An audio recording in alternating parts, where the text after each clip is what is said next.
Dober dan in pozdravljeni na spletnem predavanju z naslovom Virusi za radovedne, razvoj testov in cepiv.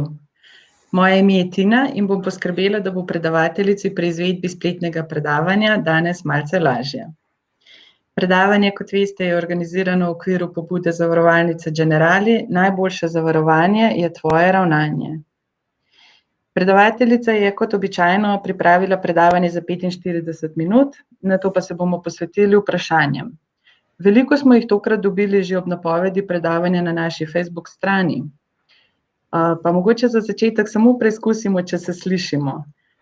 Uporabite chatbox na spodnji desni strani, okence za vpisovanje vprašanj, in nam napišite, od kod ste se nam pridružili in kakšno je vreme pri vas. Upam, da vas ima čim več tak lep sonček, kakor ga imamo na Gorenjskem.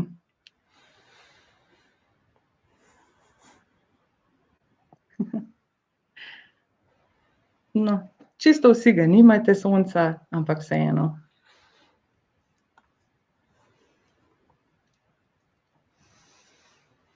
Evo, super. Veliko vas je odgovorilo, tako da vemo, da se slišimo. Če vam zvok mogoče odmeva, preverite, če imate mikrofon vključen in ga prosim izključite. Če morda ne vidite slike, pa nas slišite, preverite, če ste se nam pridružili prek brskalnika Chrome ali Firefox. Se predvsem uporaba Internet Explorerja v tem našem orodju povzroča težave. Če ste v omenjenih brskalnikih, pa svetujem, da se poskusite odjaviti, ponovno prijaviti, oziroma v skrajni sili zagnati računalnik. To običajno reši težave.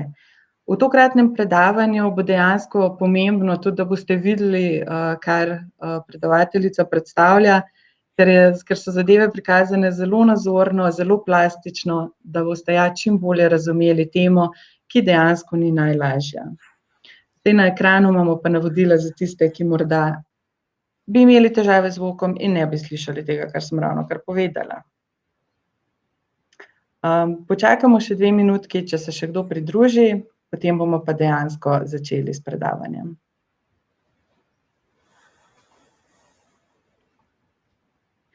Evo, iz Idrije, Slovenske Bistrice, Ribnice, Štajerske imamo in z Obale seveda tudi. Super.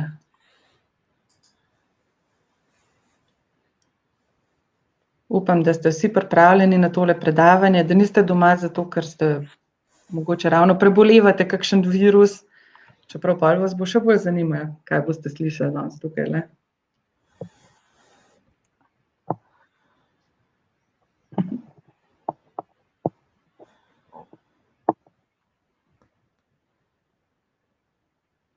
Okej. Jaz mislim, da lahko kar začnemo. Z veseljem predstavljam današnjo predavateljico. Ajda Taler Verčič je doktorica biokemije. Ukvarja se s proteini, beljakovinami, ki sestavljajo vsa živa bitja, rastline, živali in tudi viruse.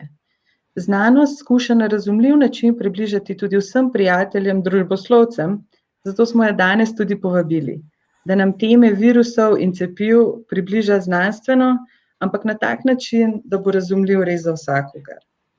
Naša predavateljica verjame, da nam prav to razumevanje procesov v našem telesu pomaga odgovorno sprejemati odločitve o preventivi in zdravljenju.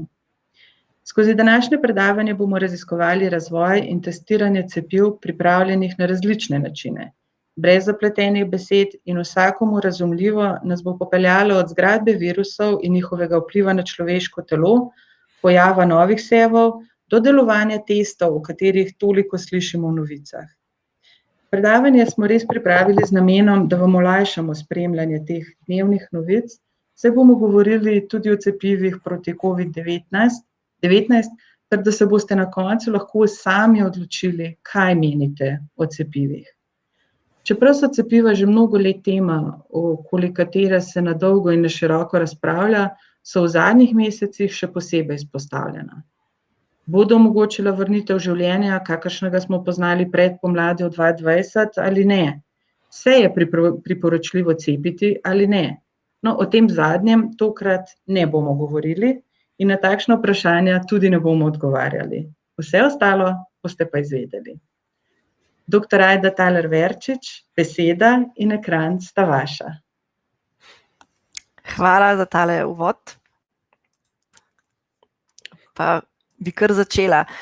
Zdaj, v naravi človeka je, da se v bistvu boji tistih stvari, ki so nove, z razvojem nekih tehnologij, tistih stvari, ki jih ne poznamo, ampak sčasoma v bistvu jih spoznamo, jih nekako sprejmemo kot neke novosti v okolici, se na njih navadimo in nam postanejo samoumevne. Tako kot je mogoče primer novih avtomobilov, ki parkirajo sami, ker to je bila par let nazaj znanstvena fantastika in ne bi nihče se usedel v avto, ki bi parkiral sam.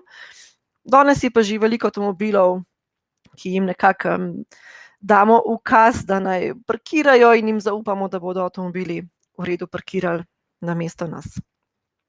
Zdaj tudi tale današnja tema je taka precej kompleksna, precej komplicirana in da bi dejansko razumeli, kaj se dogaja v našem telesu, kako virusi delujejo, kako cepiva delujejo, moramo v bistvu začeti čisto na začetku.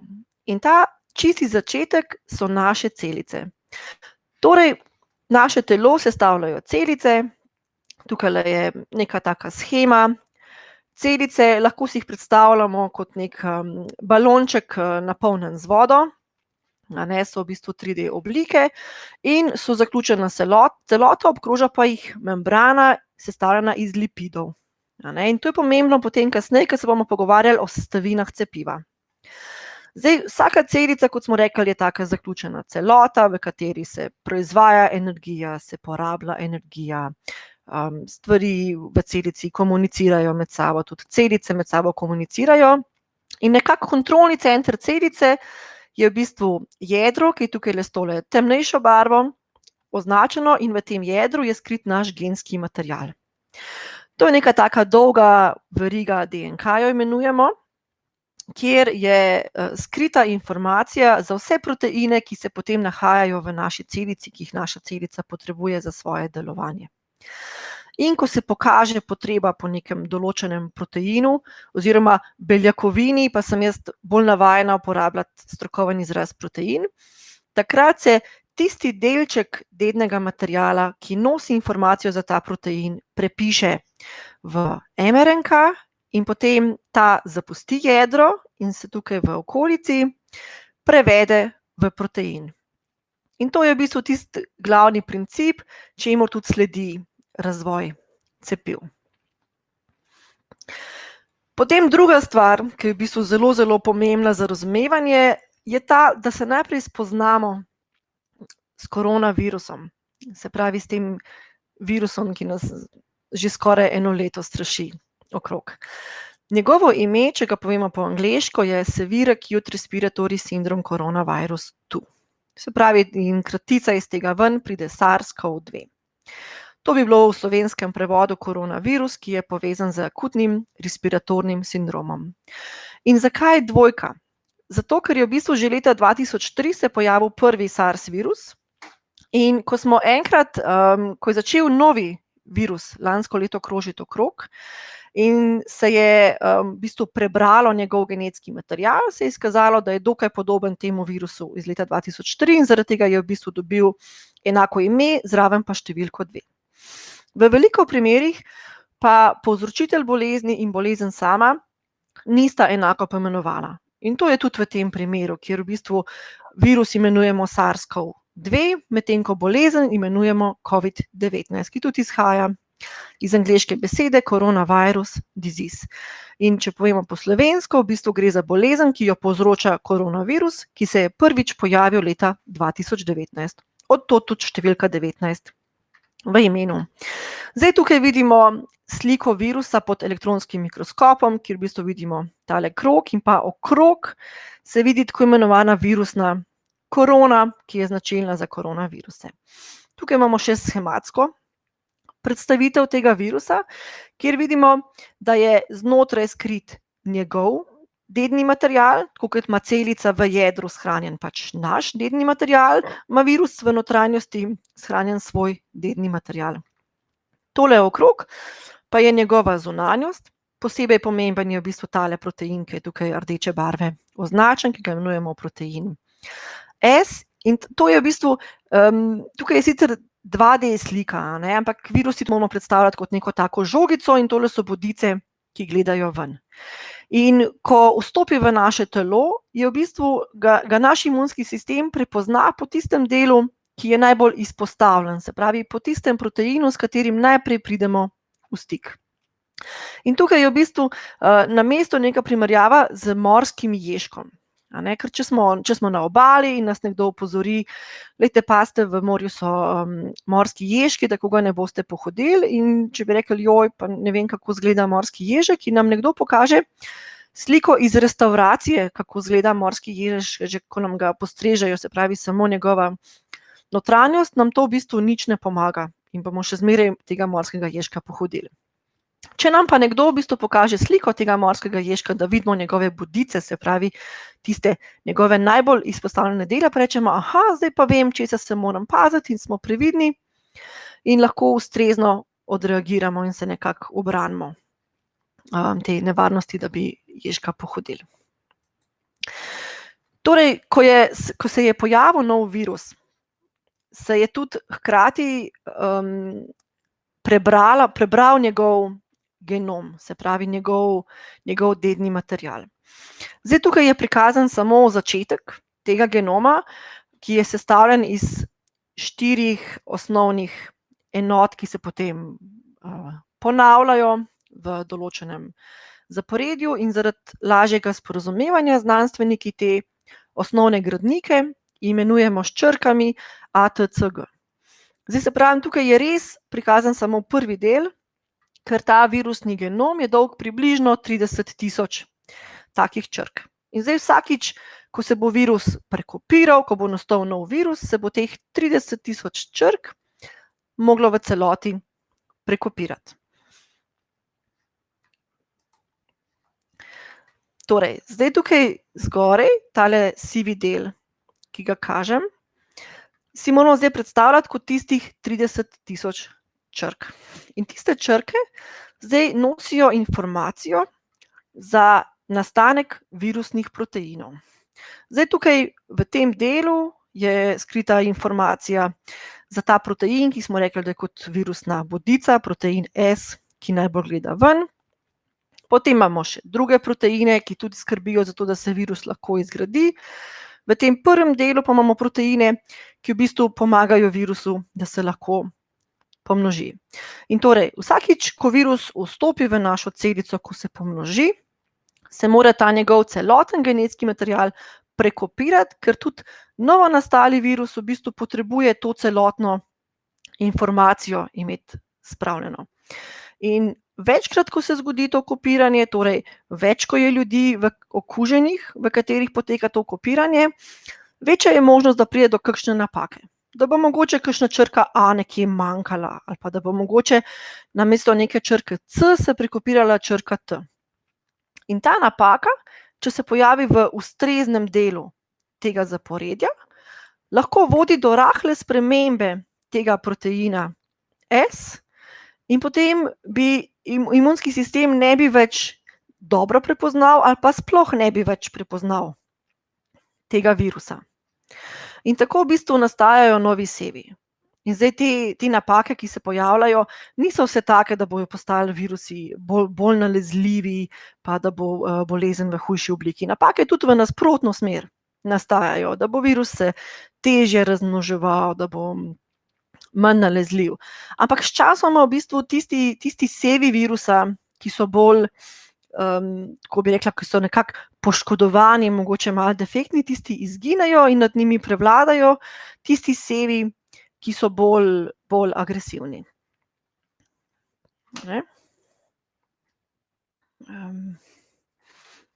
Torej, kaj se zgodi, ko virus vstopi v našo celico? Zdaj, tukajle je zopet prikazana tista membrana, ki smo jo gledali na začetku, ki je v bistvu kot okrog tega vodnega balončka, okrog celice. In virus sam ne more vstopiti v celico, ampak tukaj v bistvu potrebuje pomočnika, in to je zopet en protein, ki se nahaja na membrani te celice. In na našo smolo si je virus za svojega pomočnika izbral tak protein, ki se nahaja v telesu na različnih celicah. Torej, virus ne vstopi samo v celice, ki so v pljučih, ampak lahko vstopi tudi v naše imunske celice, lahko vstopi v celice v našem srcu, v celice v ledvicah. In zato v bistvu nekako povzroča težave v različnih organih v telesu, ne samo v pljučih. Torej, potem virus s pomočjo tega pomočnika vstopi v celico, tukaj se sprosti njegov genski material, ki nosi informacijo za virusne proteine, nato nastanejo te virusni proteini, nekaj je takih, ki so potrebni, se pravi, za izgradnjo novega virusa, nekaj pa je takih, ki virusu pomagajo, da se ta njegov genski material prekopira v celoti.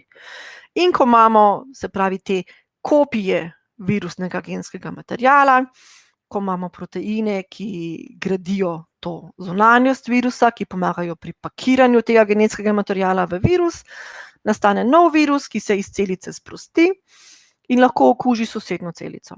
Seveda v eni celici ne nastane samo en nov virus, ampak nastane jih veliko. In ko grejo ven, lahko v bistvu okužijo oziroma vstopijo v veliko sosednjih celic. In tako v bistvu virus našo celico nekako izrabi za svoje razmnoževanje. Ker virusi so v bistvu živa bitja, ampak hkrati so nekje vmes, malo na meji med živo in neživo naravo, ker brez da vstopijo v celico, se ne morejo pomnoževati. Zdaj pa, ko je v bistvu virus se začel širiti po svetu, ko je bil prebran ta njegov genski zapis, se pravi teh 30.000 črk, je bilo potrebno nekako razviti ustrezne teste, da bi lahko identificirali, ali pri okužbi zares gre za ta virus, ali pa je to nek drug povzročitelj, nek virus, neka bakterija, ker vseeno simptomi, ko zbolimo, so taki, da bi v bistvu lahko bil tudi navaden prehlad. In takrat, na podlagi tega znanega genskega materiala, so se najprej razvili molekularni PCR testi. In v čem je v bistvu trik? Se pravi, mi v bistvu iz vzorca vzetega iz nosu izoliramo viruse, ki se tam nahajajo, iz teh virusov se potem izolira ta virusov genetski material, ki je seveda drugačen od našega. In se potem na takole ustrezno ploščico z 96 luknjicami v vsako luknjico nanese en vzorček in se naredi tako imenovan PCR test, s katerim se identificira, v katerem od teh vzorčkov se virus nahaja oziroma virusni genom nahaja in v katerem virusnega genoma ni. In ravno zaradi tega nekako formata, se pravi te ploščice z 96 luknjicami, tudi v bistvu pride ven kapaciteta testiranja. Ker mi v bistvu ne testiramo samo enega vzorca, ampak jih testiramo 96 hkrati. In ker naši laboratoriji seveda nimajo samo ene naprave, v katero lahko vstavimo to ploščico, ampak imajo več naprav. Zato lahko v bistvu se testira veliko ljudi v enem dnevu. Ampak seveda tukaj številka ni neskončna, ker pa smo omejeni z nekim številom naprav, z nekim številom ljudi, ki to počnejo. In če si bolj podrobno pogledamo, kaj se v bistvu dogaja. Torej, ko imamo enkrat prebran ta virusni genom, lahko v njem identificiramo, katere regije, se pravi, kateri deli tega zaporedja, teh črk ATCG, so za ta virus unikatni. Kar pa pomeni, da se ne pojavijo pri nobenem drugem virusu, ki se ne pojavijo pri človeku. Ker virusi so sicer si lahko med sabo podobni, ampak še vedno lahko identificiramo neke razlike med njimi, neke regije, ki pa so zanje unikatne.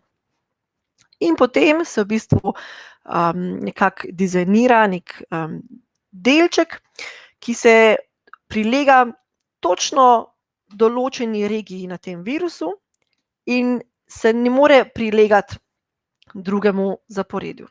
In temu se reče, da v bistvu izvedemo PCR reakcijo. Ker se pravi, imamo ta osnovni virusni genetski material, nato s tem malim delčkom, ki se točno ujema z enim delom, pomnožimo nek manjši del tega genskega materiala. In to se v bistvu zgodi v vsakem ciklu. Se pravi, z vsakim ciklom se v bistvu podvoji število teh delov virusnega genskega materiala. Tako, če imamo na začetku, ko smo v bistvu iz nosu vzeli vzorec prisotnih v vzorcu 100 virusov, je to 100 kopij genskega materiala, potem v prvem ciklu jih v bistvu dobimo 200, v naslednjem ciklu 400, v še naslednjem ciklu 800. In v vsakem ciklu naprava v bistvu prebere vrednost in se potem nariše taka krivulja in iz navodil za opravljanje testa mi lahko rečemo, če se je krivulja začela dovolj zgodaj, če je rezultat pozitiven po toliko in toliko ciklih, potem je oseba okužena, če pa ni, pa oseba ni okužena, pa je test negativen. Zdaj, kaj se lahko zgodi v bistvu v tem postopku? Lahko se zgodi, da je bil vzorec slabo odvzet in nimamo zadostne količine virusa v tem vzorcu in potem enostavno kljub tem, po vseh teh ciklih reakcije, še vedno ne bomo dosegli nekega števila teh kopij, ki bi jih lahko z napravo zaznali. In v tem primeru bo v bistvu test lažno negativen, kljub temu, da oseba bo okužena.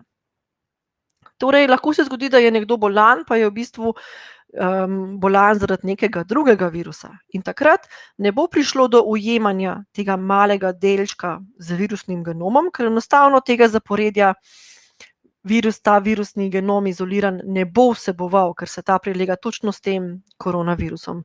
In takrat, kljub temu, da bomo vse cikle izvedli, že v prvem ciklu seveda se ne bo podvojila količina tega genskega materiala.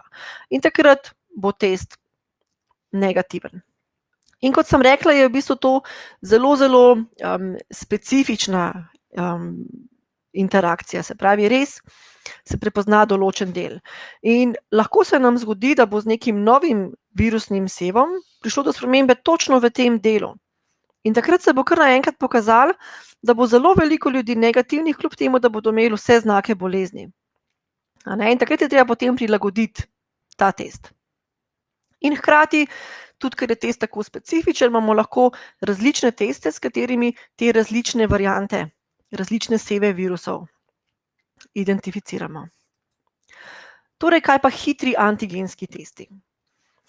S temi pa v bistvu detektiramo ta protein, ki se nahaja na virusni površini. Se pravi, če smo z molekularnim PCR testom iskali virusni genski material, zdaj s tem hitrim antigenskim testom v bistvu iščemo proteine.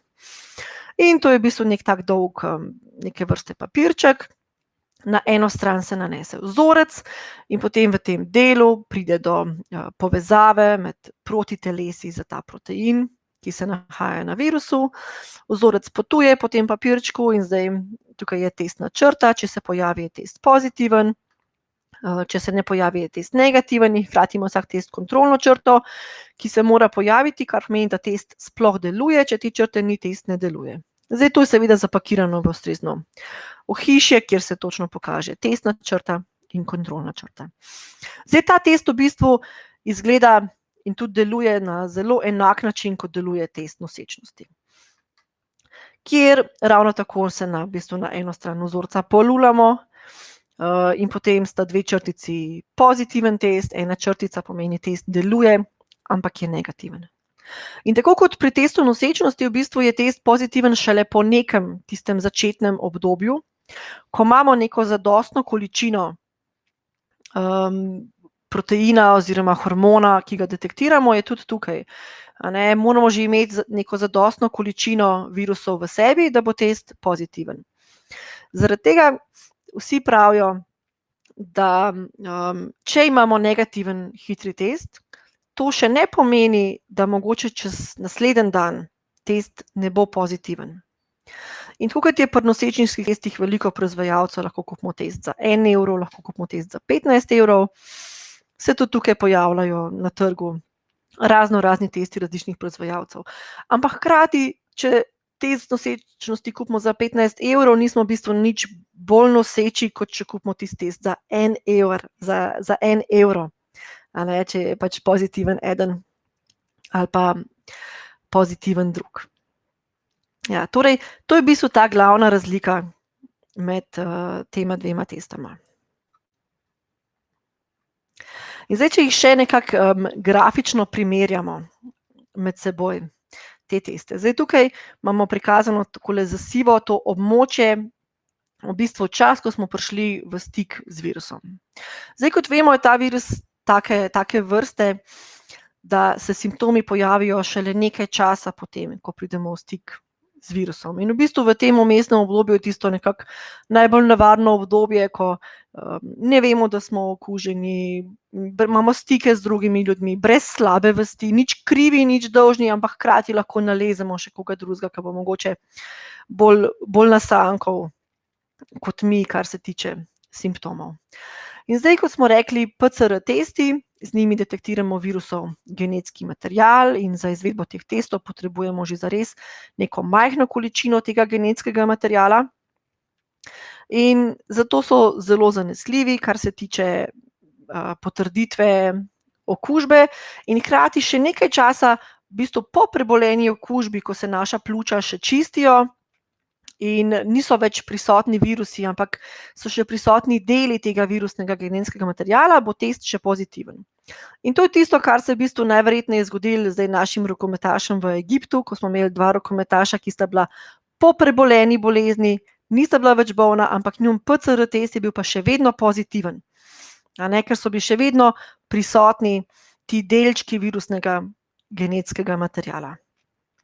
Torej, tukaj s to rdečo barvo imamo označeno, kdaj delujejo hitri antigenski testi, z njimi, kot smo rekli, detektiramo virusni protein in negenskega materiala in ti testi imajo nekaj manjšo občutljivost in pa dajo pozitiven rezultat, predvsem takrat, ko je virus najbolj nalezljiv, se pravi, ko je prisotna največja količina virusa. Nato pa je v bistvu tukaj še neka tretja vrsta testov, to pa so testi, s katerimi preverjamo prisotnost protiteles proti virusu v krvi. Zdaj, s temi testi mi ne preverjamo, ali je nekdo bolan, ali je nekdo okužen ali pa ne, ampak s temi testi preverjamo, če je nekdo prišel v stik že s tem virusom, torej s tem povzročiteljem. In tudi protitelesa, v bistvu naše telo potrebuje nekaj časa, da se naredijo protitelesa, in se zaradi tega pojavijo šele nekaj časa, ne pojavijo se takoj ob okužbi, ampak po nekaj časa. In zdaj v bistvu pridemo na cepivo. In zakaj ga sploh potrebujemo? Zdaj v naravi se v bistvu zgodi tako. Ko naše telo enkrat pride v stik s povzročiteljem neke bolezni, se ustvarijo protitelesa, ki prepoznajo točno tega povzročitelja. In ko bo naslednjič ta isti povzročitelj skušal vstopiti v naše telo, ga protitelesa takoj prepoznajo in ga v bistvu blokirajo oziroma mu preprečijo, da bi se pomnoževal, da bi naredil neko večjo škodo in v takem primeru bomo v drugo ali sploh ne bomo zboleli ali pa zbolimo za blažjo obliko, ker se telo lahko obrani že od začetka. Če pa v naše telo vstopi nek povzročitelj, ki ga telo še ne pozna, takrat pa ni protitelesna zaloga. In takrat mogoče telo, če bi nekako poskušali to laično povedati, nekaj časa še tipa, mogoče pa ni nevaren, mogoče bo pa šel kar tako stran, pa ne bo neke škode naredil. In traja nekaj časa, preden se zgradijo protitelesa in preden vsa ta obramba res začne dobro delovati. In tukaj lahko primerjamo z recimo vstopom terorista v neko državo. Če ni zapisan v nobeni bazi podatkov nikjer, bo lepo mirno prečkal mejo, na meji pokazal dokumente, vstopil v državo, tam začel nabirati neke somišljenike, nabirati nek material in preden bo v bistvu policija nekako ugotovila, da se dogaja nekaj, da bo nekaj nevarnega se lahko zgodi, lahko mine že kar nekaj časa in ta človek v bistvu lahko naredi že kar nekaj škode, že s tem, ko aktivira neke somišljenike. Če pa bo zapisan v neki bazi podatkov, da je nevaren, da je zločinec, bodo pa na meji, ko bo pokazal svoje dokumente, rekli, aha, tega pa ni dobro spustiti. v našo državo, ker lahko povzroča težave in ga bodo na meji obrnili. In ravno tako deluje naš imunski sistem. Torej, tisto, kar ima v spominu zapisano, kar je enkrat že prepoznalo kot nekaj nevarnega, proti tistemu lahko takoj ukrepa in prepreči hujše posledice, medtem ko proti dobrim bakterijam naš imunski sistem ne ukrepa. In kaj je še v bistvu tistega pri cepivu, kar je pomembno? Mi v bistvu za ta ustvarjanje tega imunskega spomina ne potrebujemo celotnega povzročitelja, ne potrebujemo cele bakterije ali pa celega virusa, ampak dejansko potrebujemo samo tisti delček, s katerim naš imunski sistem prvi pride v stik. In recimo pri koronavirusu bo to tista bodica, ki najbolj gleda ven, ki je najbolj izpostavljen del. In takemu malemu delčku rečemo antigen. In naša protitelesa prepoznajo tiste antigene.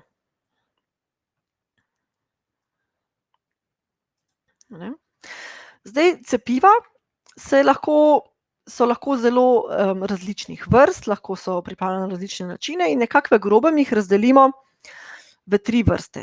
Lahko uporabimo celoten virus ali bakterijo, lahko uporabimo samo en delček virusa ali bakterije, se pravi tisti del, ki je najbolj izpostavljen, po katerem si ga naš imunski sistem zapomni. Lahko pa uporabimo samo delček genskega materiala virusa, ki nosi informacijo za nastanek tega proteina, ki je najbolj izpostavljen. In zdaj najprej, če pogledamo uporabo celega virusa ali bakterije. To so vse načini, ki se že sedaj uporabljajo za pripravo različnih cepiv. Torej lahko uporabimo inaktiviran virus, lahko uporabljamo živ, oslabljen virus ali pa uporabimo nadomestni virus, ki ni nevaren, ampak hkrati bo mogoče na površini nosu tisti delček, tisti protein nevarnega virusa, da si ga bo lahko naš imunski sistem zapomnil. Kot smo rekli, lahko uporabimo tudi samo delček virusa ali bakterije, se pravi, zopet govorimo o tej bodici, o tem delu, ki je najbolj izpostavljen.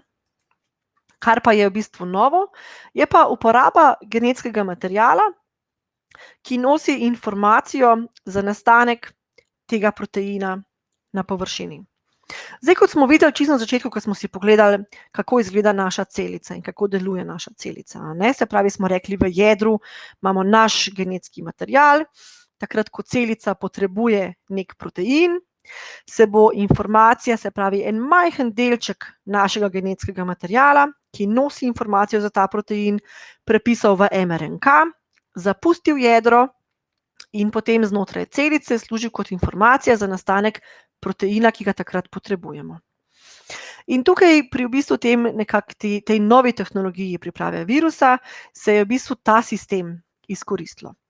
Torej v celico se je, namesto da bi v telo vbrizgali nek oslabljen virus ali pa da bi nek del virusa, se je vnesla samo mRNA oziroma mRNK, informacija za nastanek proteina, ki se nahaja na površini virusa.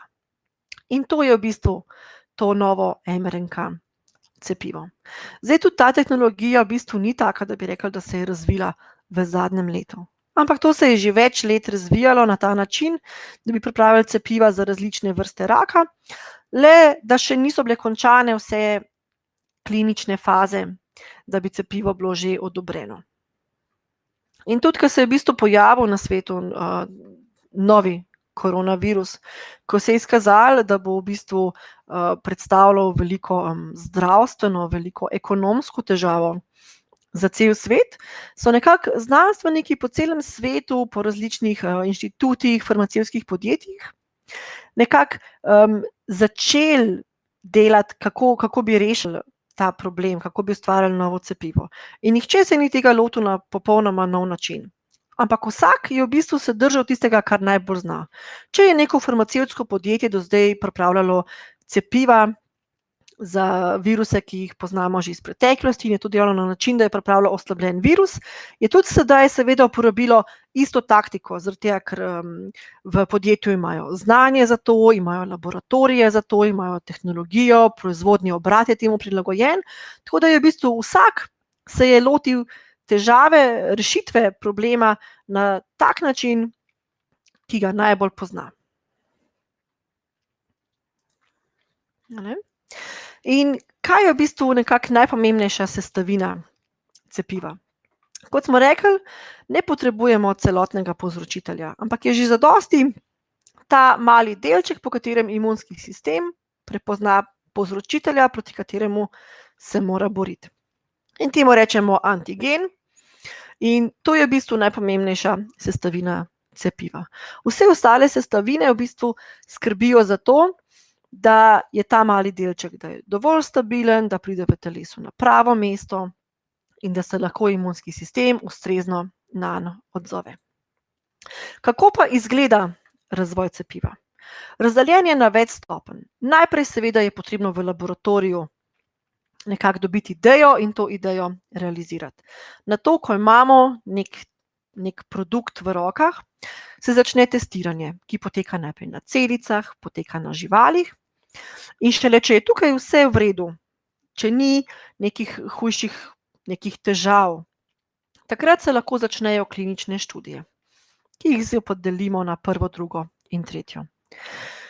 In ko so te klinične študije zaključene, vsaj v Evropi, potem to Evropska agencija za zdravila preveri vse podatke, preveri podatke iz laboratorija, podatke iz predkliničnih študij, podatke iz kliničnih študij in če je vse v redu, se odobri to cepivo za širšo uporabo. In takrat, ko je cepivo odobreno, se začne večja proizvodnja. Zdaj, tekom celotnega procesa se spremlja varnost tega cepiva in hkrati tudi, ko se cepivo že začne uporabljati, se naprej še vedno spremlja varnost tega cepiva in se beležijo stranski učinki, ki se pojavljajo. In če si nekako na grafičen način ogledamo, kako poteka razvoj cepiva, v bistvu lepo vidimo, da si vse te faze razvoja sledijo ena za drugo. V bistvu, ko se zaključi ena, se lahko začne naslednja. In vsaka naslednja v bistvu potrebuje večji finančni vložek.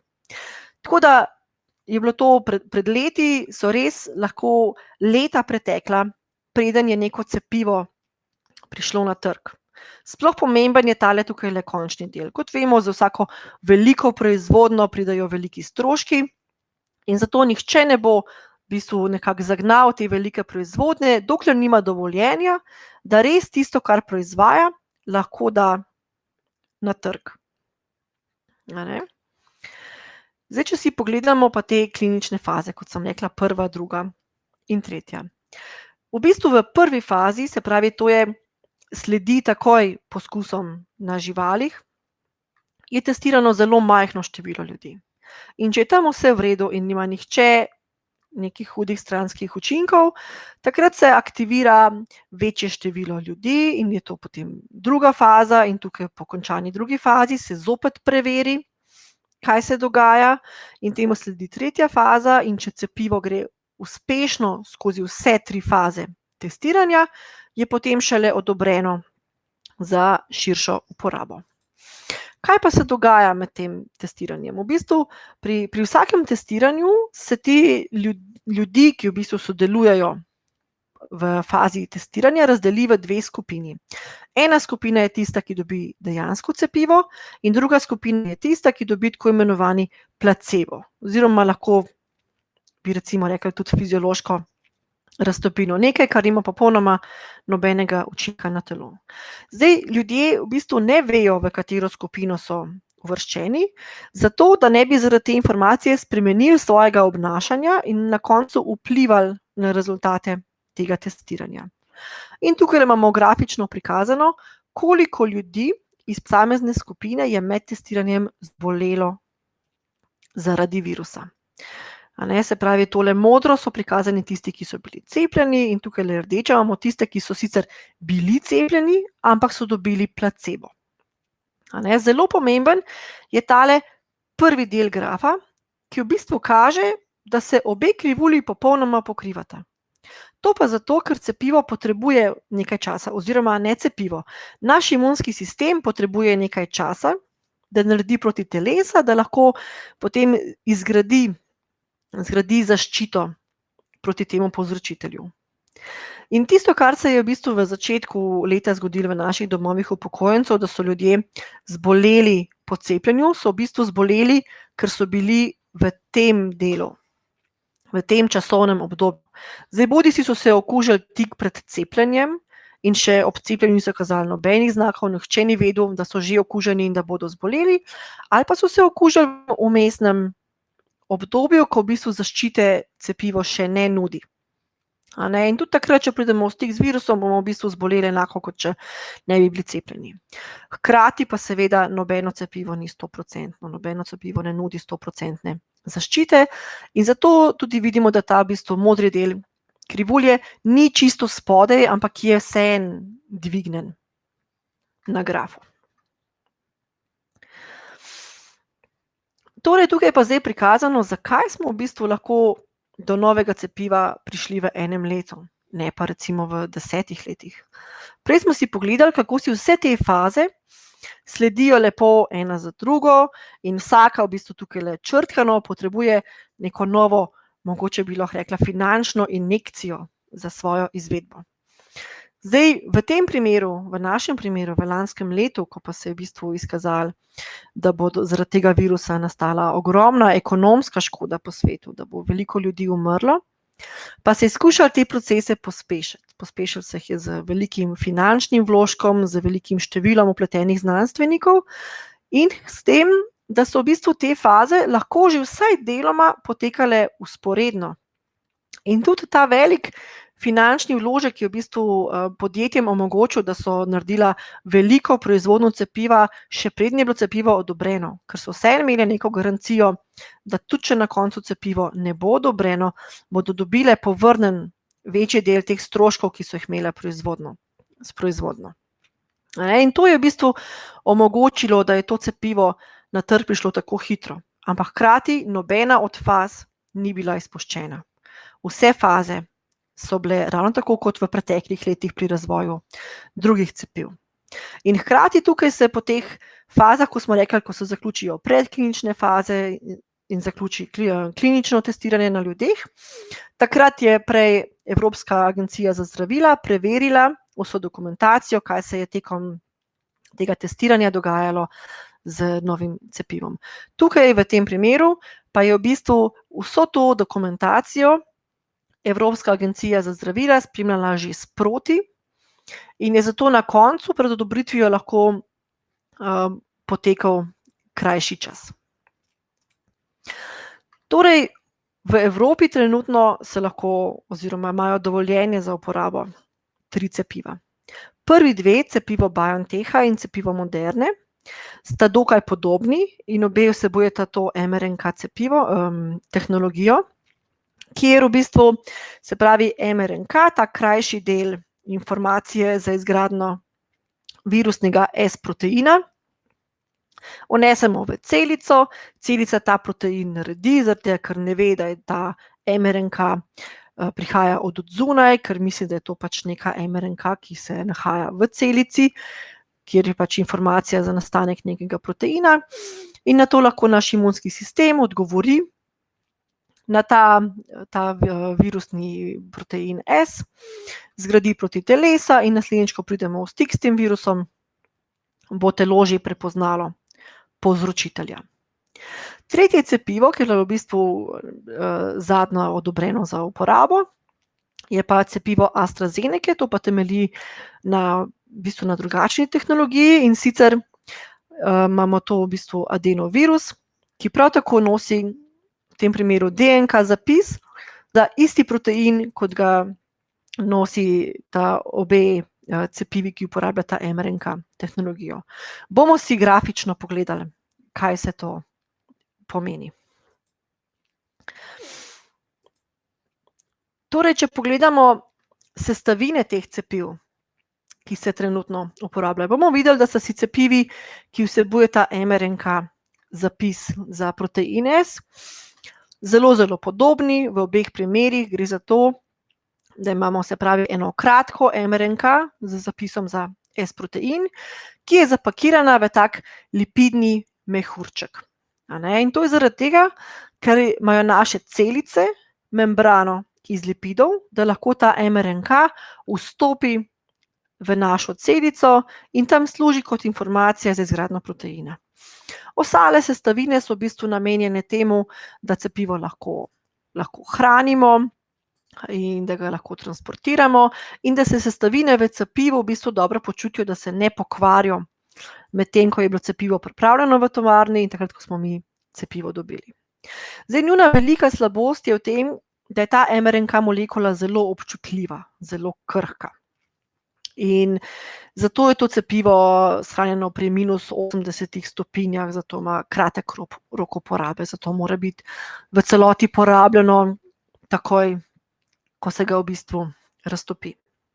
Medtem ko to cepivo AstraZenece, smo rekli, vsebuje adenovirus z zapisom za ta isti S-protein, se pravi za protein, ki se sicer nahaja na površini virusa, je veliko bolj stabilno in precej olajša to transportiranje in v bistvu rokovanje z virusom, rokovanje s cepivom.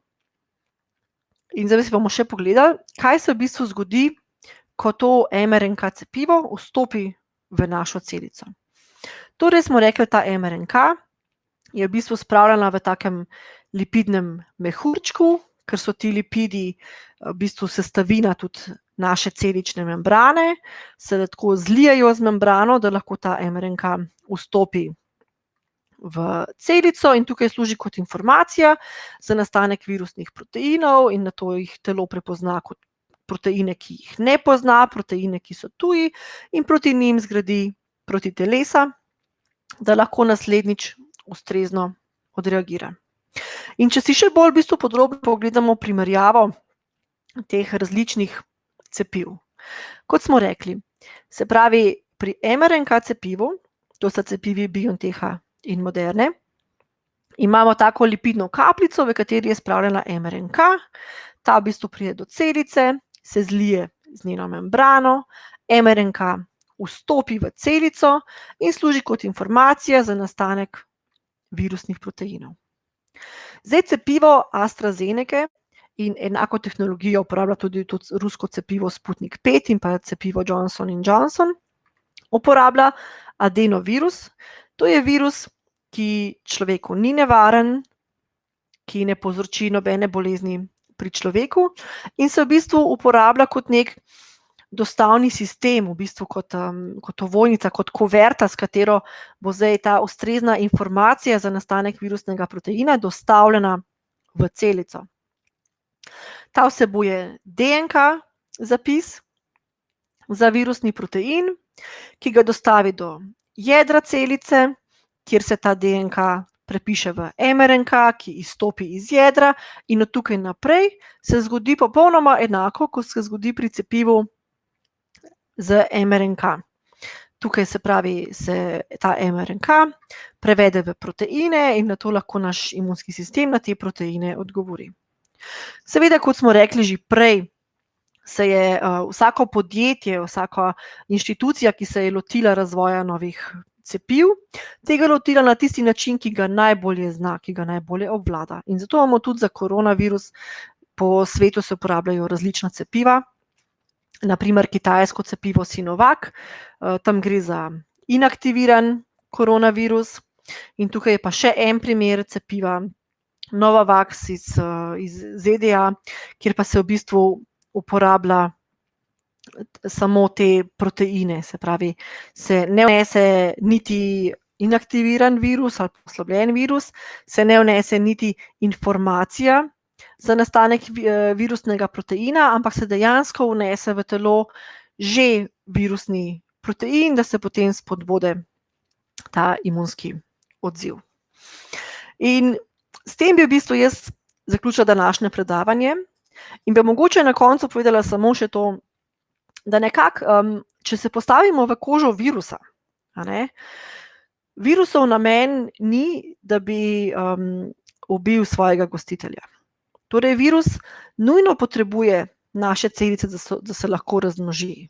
In če je to virus tak, da zelo hitro ubije svojega gostitelja, da je zelo smrtonosen, ne bo imel časa se prenesti na drugega povzročitelja.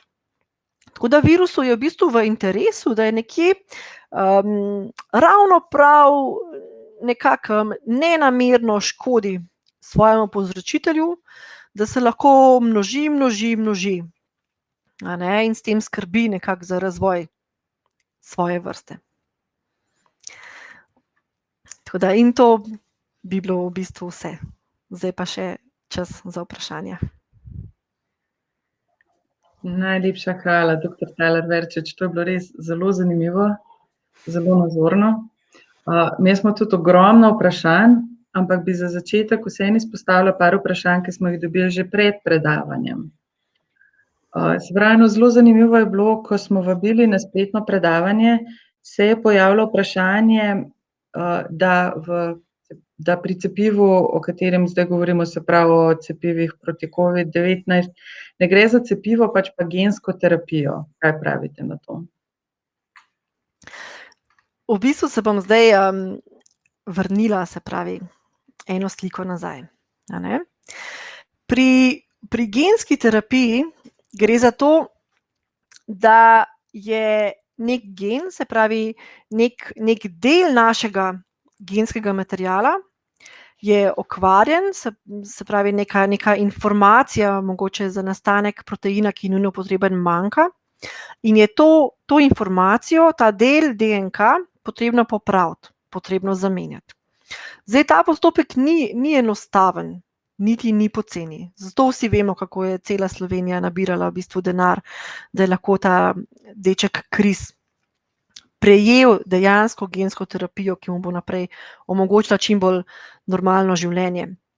In v našem primeru, kot smo rekli, v bistvu ta mRNK, to ne posega v naš genetski material, ampak je v bistvu ena stopnja naprej. Če smo rekli, imamo DNK in potem ta DNK se prepiše v mRNK in mi v bistvu to končno informacijo celici dajemo. Tudi pri cepivu AstraZeneca v bistvu dodajamo majhen delček, se pravi delček zapis za ta virusni protein. In ta je tako pripravljen, da ga naša celica ne more inkorporirati, ne more ga vnesti, ne more niti interagirati z našim genetskim materialom. Ampak v obeh primerih se v bistvu celico samo izrablja kot tovarno za nastanek virusnega proteina. Tako kot virus, ki nas okuži, v bistvu celico izrabi za tovarno, da naredi nove viruse, mi v bistvu pri cepljenju izrabimo celico za neko kratkotrajno tovarno za pripravo teh virusnih proteinov, da si jih lahko naš imunski sistem zapomni. Ok, super, hvala. Pa še eno tako vprašanje, ki se mi zdi, da je tudi sprožilo veliko zanimanja, skrb v bistvu, da bi cepivo povzročalo neplodnost. Kaj pa to? Ja, do tega je v bistvu prišlo zato, ker se je v medijih pojavila informacija, da naj bi ta virusni protein, se pravi protein S, ta bodica, bil zelo podoben enemu proteinu, ki se nahaja v posteljici. In da bi potem protitelesa, ki prepoznajo virus, dejansko lahko prepoznala ta protein, ki se nahaja v posteljici, in ga napadla. Ampak zdaj moramo vedeti, v našem telesu je na tisoče različnih proteinov. Vsak opravlja svojo funkcijo. Vsi so v bistvu zgrajeni iz enakih osnovnih gradnikov. In mogoče jih lahko primerjamo, bom zdaj rekla, z plodovi v gozdu. V gozdu imamo različne storže, različnih dreves, imamo borovnice, imamo kostanj, imamo želode. Vsi so v bistvu spadajo med gozdne plodove, eni so si bolj podobni, eni so si manj podobni, ampak če bi pa želeli mogoče želodovo kapico dati na nek storž, pa stvar ne bo čist se tako ujemala, da bi se lahko ta kapica na storž prijela. ali pa na neko gozdno jagodo. In ravno zato gre tukaj, da v bistvu protitelesa zelo specifično prepoznajo nek protein. In ta dva proteina, se pravi virusni protein in protein, ki se nahaja v posteljici, sta sicer oba proteina, oba sestavljena iz enakih osnovnih gradnikov, ampak hkrati tako zelo drugačna, da ju enaka protitelesa ne morejo prepoznati. In zato v bistvu ne pride do te kot na nek način navzkrižne reakcije, bi lahko cepivo povzročalo neplodnost. Ker hkrati, če mogoče malo širše razmišljamo, ne? Če pa se okužimo z virusom, ta virus vstopi v naše telo in se nastanejo naša telo naredi protitelesa proti temu virusu, bi to pomenilo, da v bistvu že odkar imamo epidemijo, odkar imamo pandemijo, ko se veliko ljudi okuži, bi se v tem vmesnem času, če bi res prihajalo do te reakcije, moglo zelo, zelo povečati število v bistvu teh spontanih splavov, poškodb posteljice, ki bi bile posledice te navzkrižne reakcije. Ampak tega zdravniki niso opazili, tako da do tega ne pride niti pri okužbi z virusom in zato niti ne pride do enake reakcije po cepljenju. Hvala za tole. Mi smo tudi vprašanje, naprimer, pa vem, da ste o tem tudi govorili v bistvu v predavanju, ampak mogoče na kratko še enkrat. Ljudje se seveda sprašujejo, če so se prej cepiva razvijala desetletja, kako smo zdaj lahko v enem letu dobili cepivo, ki je preverjeno in varno? Ja, v bistvu je res stvar taka, da ko se je pojavil tako velik problem, ki je kazal, da bo imel tako velike, predvsem finančne posledice, so države, so regije ugotovile, da v bistvu se jim splača vložiti neke velike finančne vložke v to, da se problem čim prej reši, preden bodo posledice še hujše, kot pa že so. In zato se je lahko te faze testiranja, ki so pač si sledijo drugače ena za drugo in je vsaka naslednja dražja od druge, naredilo rahlo vzporedno in naredilo v krajšem času. Ampak pri tem cepivu v bistvu je bilo testiranih v kliničnih fazah še več ljudi, kot pri prejšnjih cepivih, ki jih že do zdaj uporabljamo. Tako da ni bojazni, da bi se katerakoli faza pri razvoju preskočila. Le potekale so vzporedno, hkrati vzporedno s tem razvojem je že Evropska agencija za zdravila spremljala ta cepiva in ta razvoj. Ja, tako da mogoče bi tle samo eno stvar še povedala zdaj. Mislim, da se še vidi tale prosojnica za primerjavo tehnologij. Kot vidimo, tle AstraZeneca in Sputnik 5 v bistvu uporabljata enako tehnologijo. Pa vemo, da v Evropi trenutno ima dovoljenje samo AstraZeneca, Sputnik 5 pa ne. Zato, ker še ni bil, ga Evropska agencija za zdravila še ni odobrila. Ne? In tukaj mogoče lahko to primerjamo z nekimi jagodnimi bomboni, kjer vemo, da imamo različne vrste bombonov z okusi jagode, vsi imajo glavno sestavino okus jagode, vsi imajo glavno sestavino sladkor, niso si pa čisto enaki. Kljub temu, da je enaka tehnologija zadaj. In vsako posebej v bistvu potrebuje natančno preverjanje, da je res varno za ljudi. Zato v bistvu niso bila avtomatsko odobrena vsa cepiva, ki so pripravljena za enako tehnologijo.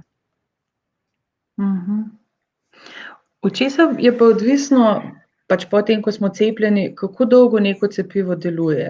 Zakaj telo, ne vem, lahko pozabi, kako se braniti, naprimer 2 letih po cepljenju?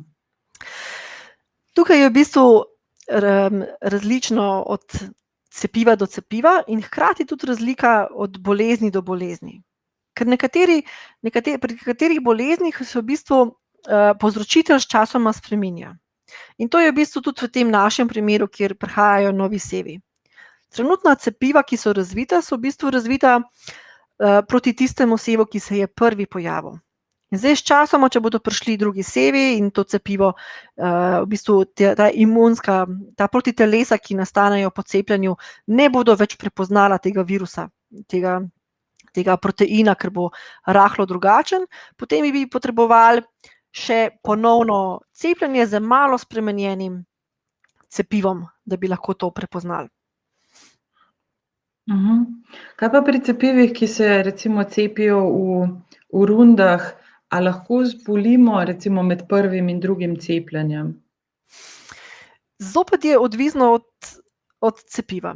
Torej, v tem našem primeru so bila tako cepiva, med testiranjem se je pokazalo, da dejansko za izgradnjo te imunske obrambe sta potrebni 2 dozi cepiva v določenem časovnem obdobju, ker po prvem odmerku zaščita še ni taka, kot pa je po 2 odmerkih. In v tem vmesnem času, če imamo na koncu po 2 cepljenjih mogoče 5% možnosti, da zbolimo, je lahko v tem vmesnem času možnosti recimo 50%, še ne nudi polne zaščite. Tudi pri nekaterih cepivih je v bistvu sčasoma treba nekako obnavljati, nekako zopet spomniti imunski sistem, da ta povzročitelj še vedno lahko pride, da je še vedno nevaren. Ampak to je res odvisno od cepiva do cepiva in je tudi testirano in je zato zelo natančno določeno, katero cepivo je treba dobiti v kakšnih časovnih obdobjih. In to je tudi pri vseh otroških cepivih. Je točno se ve, pri tem letu je tako cepivo, pri tem letu je tako cepivo. In je določeno, v kakšnih časovnih obdobjih je v bistvu potrebno biti cepljen, da se res zgradi tista zaščita, ki jo pričakujemo po cepljenju. Kaj pa recimo to vprašanje, ki se tudi pogosto pojavlja, zakaj nekateri kljub cepljenju zbolijo? Recimo ne samo zdaj, ampak tudi pri otrocih, recimo, ki so cepljeni proti rotavirusnim okužbam, pa vseeno recimo imajo prebavne težave, ko se pojavijo. Eno je, da nobeno cepivo ni 100%. Drugo pa je v bistvu v tem primeru otrok. Mi otroke sicer cepimo proti rotavirusu, ampak povzročiteljev teh otroških prebavnih težav je zelo veliko različnih. In če bo zdaj prišel virus, ki je drugačen od rotavirusa, se pravi, na zunaj izgleda drugače in ga naše telo ne prepozna, bo ravno tako povzročil težave. Je pa res rotavirus tisti, ki povzroči tako hude težave, da se na nek način splača zaščititi vsaj otroke v tistih prvih letih, ko so v bistvu še tako majhni, da se jim ne da dopovedati, da če imaš prebavne težave, moraš nekako veliko piti in nadomestiti tekočino. Mogoče še eno vprašanje smo dobili tudi, ali so vsa cepiva enaka? Se pravi, naprimer, zdaj vemo, tudi na prosojnici vidimo, različna cepiva so na trgu, ampak a bi se mi zdaj kot uporabniki oziroma kot pacienti morali obremenjevati s tem, katero cepivo je na voljo v kateri ambulanti, ne vem, zbirati, s katerim želimo biti cepljeni? Načeloma v bistvu nimamo neke izbire. Trenutno cepiv ni dovolj, tako da bomo cepljeni nekako s tistim, ki bo takrat na voljo, ko bomo mi prišli na vrsto.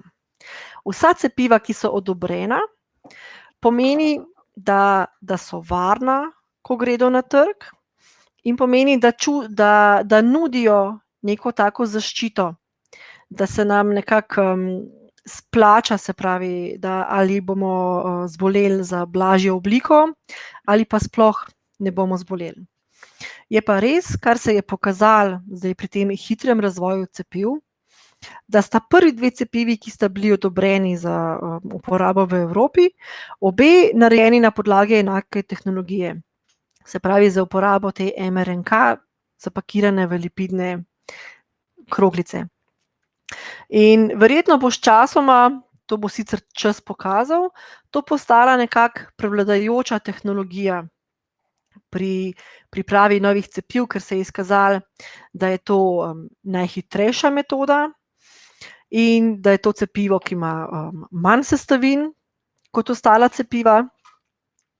In hkrati je v bistvu to cepivo, ki je narejeno na nek način v kemijski tovarni, zaradi tega, ker so ti gradniki, ti 4 osnovni gradniki tega genskega zapisa, v bistvu skupaj zloženi v ustrezen zapis, ki nosi informacijo za ta virusni protein. In tudi, če bo potrebno spremeniti neko cepivo zaradi novega seva, ker pač ne bi nam obstoječa cepiva več nudila dovolj velike zaščite, bo v bistvu po tej tehnologiji to najhitreje možno, ker pač nastavimo, zdaj pa ne potrebujemo takega zaporedja, na nekem mestu potrebujemo 3 T-je na mesto 3 C-jev in bo to nekako najhitrejši način proizvodnje tega spremenjenega cepiva. Tako da je pa res, da pač v Evropi tisto, kar odobri Evropska agencija za zdravila, vedno skrbno pregleda in v bistvu na nas, na uporabnikih je, da tej agenciji zaupamo in da tisto, kar res pač odobreno pride na trg, da tisto je za nas varno. Ja. In vsaka zaščita tukaj je v bistvu boljša kot pač riziko, ki ga predstavlja okužba. Mogoče ne prva, ampak mogoče pa druga ali tretja. Razumem. Se pravi, dejansko lahko tudi pričakujemo na podlagi tega, da se bo zdaj ta nek razvoj v bistvu pohitril, da se bodo ne samo za take viruse, ampak tudi za druge stvari, da se bodo v bistvu cepiva verjetno razvijala hitreje, kot so se. Ja, verjetno.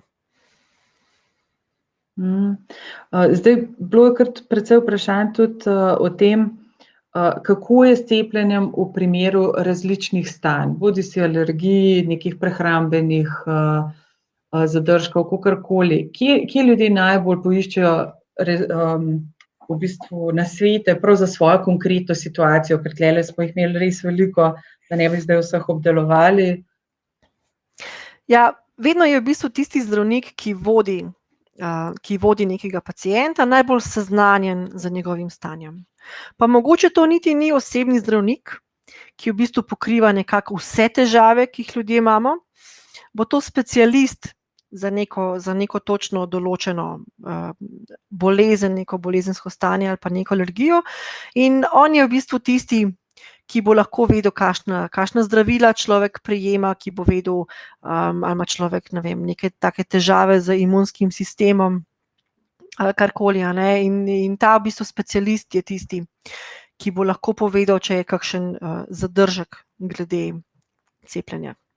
Tudi pri tem novem mRNK cepivu smo videli, da je v cepivo vsebuje izredno malo sestavin, kar pa meni, da bo manj alergij na te posamezne sestavine cepiva in bo v bistvu so načeloma to take sestavine, ki so se že pojavile v nekih drugih farmacevtskih proizvodih in se nekako pričakuje, da tisti, ki so že imeli reakcijo, nekje, da imajo tukaj tudi lahko. Zdaj, naše poslušalce zelo zanimajo tudi v bistvu PCR testi. Po eni strani jih je zanimalo, kako bi lahko recimo prepoznali dobre teste od slabih, kako bi to lahko ločili, če se odločimo za nakup.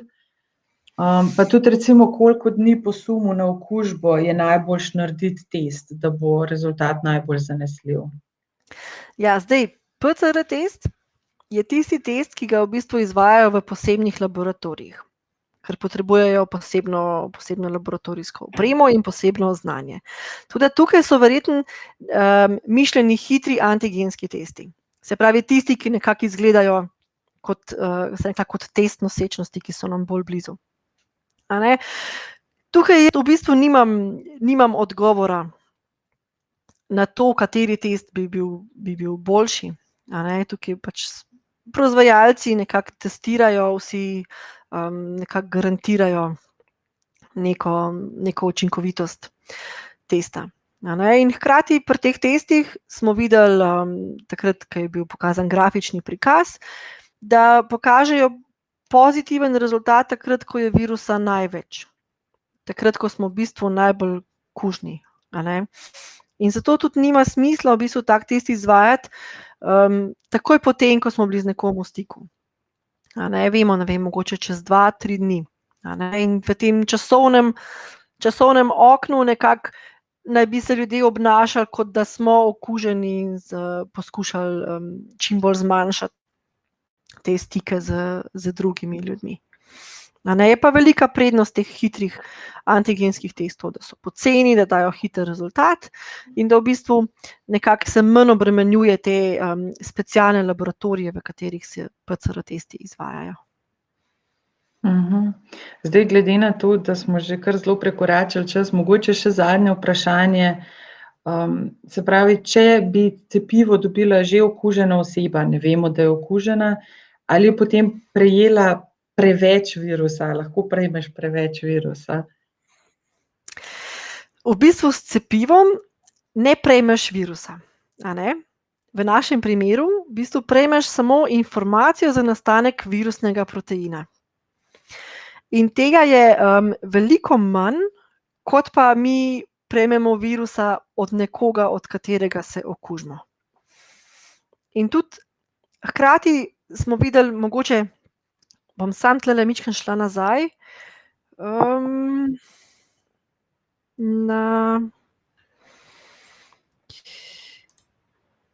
na tole prosojnico.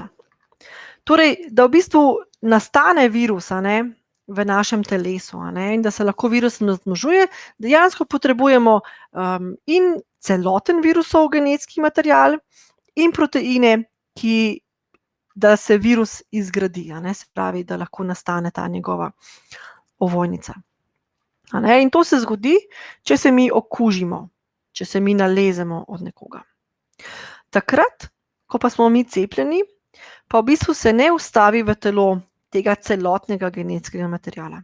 Ampak samo en tak majhen delček, ki nosi informacijo samo za nastanek tegale proteina, ki se nahaja na površini. In to sta zdaj v bistvu dve precej različni stvari. In zato tudi po cepljenju v bistvu naše celice ne morejo zgraditi zdaj tega virusa, ker nam manjkajo gradniki. Manjkajo nam gradbeni deli, manjka nam ta celoten genetski material. Razumem. Zdaj, glede na uro, bomo zaenkrat zaključili, pa bomo tudi na našem blogu na generali.si pripravili tudi en zapis predavanja, pa mogoče odgovorili še na kakšno dodatno vprašanje, za katerega je zdaj zmanjkalo časa. Sicer pa, doktor Taler Verčič, najlepša hvala za res zanimivo predavanje, tudi za vse odgovore. Verjamem, da marsikdo med poslušalci sedaj boljše razume marsikaj, kar je slišal v preteklih mesecih, in ja, da bomo dejansko vsi tudi lažje spremljali dnevne novice. Dober nasvet je gotovo neprecenljiv. Če se tudi strinjate vsi naši poslušalci, vas vabim, da obiščete našo spletno stran in prelistate naše druge dogodke. Veliko jih lahko pogledate v obliki posnetkov in tudi to predavanje bo v nekaj dneh na voljo kot posnetek. Tako da lahko povabite tudi kakšne prijatelje, ki bi jim koristilo, če bi tole slišali, da si ga ogledajo. Sicer vas pa vabim, da se nam ponovno pridružite v začetku marca, ko bomo predstavljali, kako lahko v času, ko se želimo čim manj zadrževati v bolnišnicah in zdravstvenih domovih, vseeno dobite nasvet zdravnika na daljavo in kako se na tak klic pripraviti, da bo čim bolj učinkovit. Da še enkrat najlepša hvala in ne pozabite, najboljše zavarovanje je prav vaše ravnanje.